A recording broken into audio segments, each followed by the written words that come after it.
নমস্কাৰ বন্ধু বান্ধৱীসকল, welcome to my channel Dipjyotish blog. তো কি খবৰ আপোনালোকৰ? আশা কৰোঁ সকলোৱে ভালে আছে। তো আজিৰ ভিডিঅ'টো হৈছে আসাম ফৰেষ্ট ডিপাৰ্টমেণ্টৰ নতুন ভেকেঞ্চি কেতিয়া ওলাব। আপোনালোকে হয়তো নিউজ আগতে পাইছিলে, আমাৰ CM ছাৰে জনাইছিলে যে আসাম ফৰেষ্টৰ বেটেলিয়নত নতুন পোষ্ট 600 পোষ্ট ওলাব, কিন্তু এতিয়ালৈকে ওলোৱা নাই। তো তাৰে ওপৰতে আজি ভিডিঅ'টো হ'ব।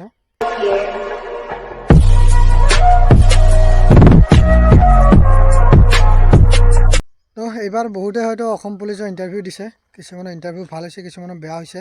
এতিয়ালৈকে ৰিজাল্ট দিয়া নাই বাৰু, তথাপিও কিছুমানৰ ফিজিকেলত ভাল হৈছে কিন্তু এক্সাম বেয়া হ'ল। মানে এনেকুৱা মোৰ 2-এজনমান লগৰে কৈছে যে এক্সাম বহুত টাফ আহিছে বোলে, এইবাৰ এক্সাম অকণমান বেয়া হৈছে। যিসকলে ভালকৈ পঢ়িছে সিহঁতৰ ভাল হৈছে, যিসকলে বেয়াকৈ পঢ়িছে বেয়া হৈছে। বাকী আৰু এক্সাম কুৱেশ্যন পেপাৰ যদি টাফ আহিছে এনেও কাট অফ কমেই যাব। তো যিসকলৰ ভাল হৈছে এইটো ভালেই এক্সাম। এতিয়া ৰিজাল্ট দিলে গম পাম আৰু কিছুমানে চাকৰি পাব, কিছুমানে এতিয়ালৈ কষ্ট কৰিয়ে থাকিব। সেইটো হয়, কিছুমানে কষ্ট কৰিয়ে থাকে হয়তো ভাল এটা ফল নাপায়। বহুতৰ মনত সেইটোৱে দুখ যে আমি ইমান কষ্ট কৰোঁ, ইমান কষ্টৰ ফলতো আমাৰ এটা ভাল ফল নাপাওঁ। প্ৰতিবাৰে তেনেকুৱাই হয়, লাষ্টত গৈ বিফল হ'বলৈ লগা হয়। সিহঁতৰ মনত এনেকুৱা প্ৰশ্ন উদয় হয় চাগে, এনেই কষ্ট কৰি আছোঁ, কষ্টবোৰ এনেই যায়, কষ্ট কৰি একো লাভ নহয়, এদিনো সফল হ'ব নোৱাৰোঁ। এনেকুৱা ভাবি সিহঁতে লাষ্টত এৰি দিয়ে আৰু নহ'ব মোৰ দ্বাৰা। কিন্তু যিসকলে কষ্ট কৰি গৈয়ে থাকে, মানে হাৰ নামানে, সিহঁতে এদিন সফল হয়। সফল হ'বলৈ আপোনাক কষ্টৰ লগতে ধৈৰ্য বহুত প্ৰয়োজন। ধৈৰ্য থাকিলে আপুনি সফল হ'ব পাৰিব। কয় নহয়, ধৈৰ্যৰ ফল সদায় মিঠা। ঠিক তেনেদৰে আপোনাৰ ধৈৰ্য ধৰি যদি কষ্ট কৰি গৈ থাকে, আপুনি নিশ্চয় এদিন নহয় এদিন সফল হ'বই।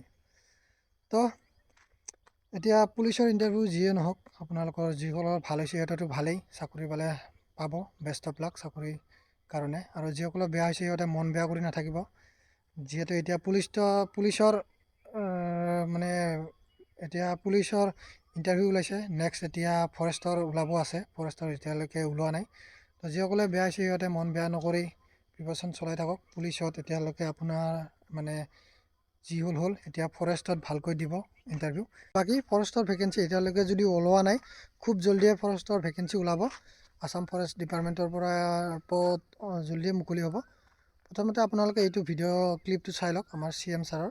অহা ফেব্ৰুৱাৰী মাহৰ ভিতৰত আৰু 600 নতুন ফৰেষ্ট প্ৰটেকশ্যনত নতুন জোৱানত নিযুক্তিৰ প্ৰক্ৰিয়া আমি আৰম্ভ কৰিব লাগিব। তো এইটো ক্লিপ হ'ল আমাৰ আসাম ফৰেষ্ট প্ৰটেকশ্যন ফ'ৰ্চ, চমুকৈ APF বুলি কোৱা হয়। APFৰ POP দিনা দেৰগাঁৱত আমাৰ CM ছাৰে এইটো তাত ভাষণ দিছিলে যে অহা ফেব্ৰুৱাৰী মাহত আৰু 600 নতুন আসাম ফৰেষ্ট প্ৰটেকশ্যন ফ'ৰ্চ মানে APFৰ নতুন পোষ্ট ওলাব। কিন্তু এতিয়ালৈকে বিশেষ কোনো অসুবিধাৰ কাৰণে এতিয়ালৈকে পোষ্টটো ওলোৱা নাই, মানে নতুন ভেকেঞ্চি এতিয়ালৈকে ওলোৱা নাই। কিন্তু বহুতে ভাবিছিলে চাগে নতুন পোষ্ট ওলাব, আমি ইণ্টাৰভিউ দিব পাম, কিন্তু নোলালে। এতিয়া তাৰ আগতে আপোনালোকে এইটো এটা ক্লিপ চাই লওক আমাৰ CM ছাৰৰ। এতিয়া পুলিচৰ ইণ্টাৰভিউ চলি আছে, নৱেম্বৰত আৰু পোষ্ট ওলাব। ইয়াত আমাৰ CM ছাৰে কৈছে যে এইবাৰ নৱেম্বৰ মাহত নতুন আৰু পোষ্ট ওলাব, কিন্তু কোনটো ডিপাৰ্টমেণ্টত পোষ্ট ওলাব সেইটো কোৱা নাই। পুলিচতে ওলাব নে ফৰেষ্টতে ওলাব নে বাকী কিবা ডিপাৰ্টমেণ্টত ওলাব সেইটো কোৱা নাই। জাষ্ট ছাৰে জনাই দিছে যে এইবাৰ নৱেম্বৰ মাহত নতুন পোষ্ট আৰু ওলাব গৈ আছে। সেয়েহে মানে আপোনালোকে এতিয়ালৈকে এই গ্ৰেড 3 গ্ৰেড 4 এক্সাম হৈ গ'ল, তাৰপিছত পুলিচৰো ইণ্টাৰভিউ এতিয়াও প্ৰচেছিং চলি আছে। এক্সাম আৰু ফিজিকেল হৈ গ'ল, এতিয়া ফাইনেল কাট অফ মানে ৰিজাল্ট দিব বাকী আছে। আৰু বাকী এতিয়ালৈকে ফৰেষ্টৰ ওলোৱা নাই। তো এইবাৰ নৱেম্বৰ নহ'লে তাৰ আগতে ফৰেষ্টৰ নতুন ভেকেঞ্চি ওলাই আহিব। আপোনালোকে সাজু হৈ থাকক, প্ৰিপাৰেশ্যন এৰি নিদিব, সাজু হৈ থাকক। ফৰেষ্টৰ কাৰণে সাজু হওক। ফৰেষ্টৰ নতুন APF, যাক আসাম ফৰেষ্ট প্ৰটেকশ্যন ফ'ৰ্চ বুলি কোৱা হয়, তাত আপোনালোকে ইণ্টাৰভিউ দিব পাৰিব, জইন কৰিব পাৰিব। সেইটো এটা বেটেলিয়নে হয়। তো প্ৰিপাৰেশ্যন এৰি নিদিব, নিজকে প্ৰস্তুত কৰি ৰাখক, যিহেতু ফৰেষ্টৰ ভেকেঞ্চি ওলোৱা নাই। আৰু আমাৰ CM ছাৰে যিহেতু কৈছে ফৰেষ্টৰ ভেকেঞ্চি ওলাব বুলি, তো ভেকেঞ্চিটো নোলোৱাকৈ নাথাকে, ওলাবই। নৱেম্বৰতো ওলাব পাৰে, তাৰ আগতো ওলাব পাৰে। তো বাকী এই আৰু ফৰেষ্টৰ নতুন ভেকেঞ্চি এতিয়ালৈকে ওলোৱা নাই, কিন্তু নোলোৱাকৈ নাথাকে, ওলাবই। আপোনালোকে ফৰেষ্টত ইণ্টাৰভিউ দিব পাব। বাকী কিছুমানে সুধি আছিলে যে দাদা ফৰেষ্টত কেইটা ভেকেঞ্চি ওলাব, ইণ্টাৰভিউ ওলাবনে নোলাব, আৰু সুধি আছিলে। তো ওলাব নিশ্চয়, নোলোৱাকৈ নাথাকে, ওলাবই। বাকী আৰু যিসকলৰ পুলিচত বেয়া হ'ল সিহঁতে এইবাৰ ফৰেষ্টত ভালকৈ ইণ্টাৰভিউ দিব, ভালকৈ পঢ়িব, অলপ কষ্ট, আৰু যিমান কষ্ট কৰিছিলে তাতকৈ আৰু অলপ কষ্ট বঢ়াই দিব, নিশ্চয় সফল হ'বই পাৰিব। আৰু এতিয়া কম্পিটিশ্যন বহুত টাফ হৈ গৈ আছে। আপুনি আগতে যিমান কষ্ট কৰিছিলে এতিয়া তাতকৈ বেছি কষ্ট কৰিব লাগিব। কম্পিটিশ্যন এতিয়া চাৰিওপিনৰ পৰা কম্পিটিশ্যন বাঢ়ি গৈয়ে আছে। তো এইখিনিয়ে ক'ম, মন বেয়া কৰি লাভ নাই। আপোনালোকে যি ৰিজাল্ট বেয়া হ'ল সিহঁতে মন বেয়া কৰি লাভ নাই।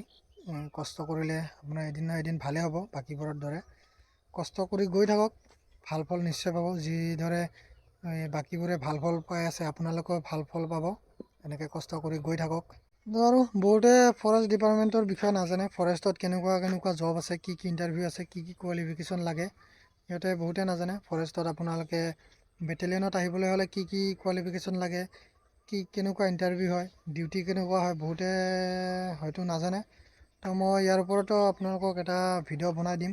ফৰেষ্টত বেটেলিয়নটো কি হয়, ফৰেষ্টৰ গাৰ্ড কি হয়, এইটোৰ ওপৰত আপোনালোকক এটা মই ভালকৈ ভিডিঅ' বনাই দিম। ফৰেষ্টৰ APF আছাম ফৰেষ্ট প্ৰটেকশ্যন ফ'ৰ্চটো কেনেকুৱা হয়, কিহত হয় ডিউটি, যিহেতু মই আছাম ফৰেষ্ট প্ৰটেকশ্যন ফ'ৰ্চত আছোঁ এতিয়া, APFত।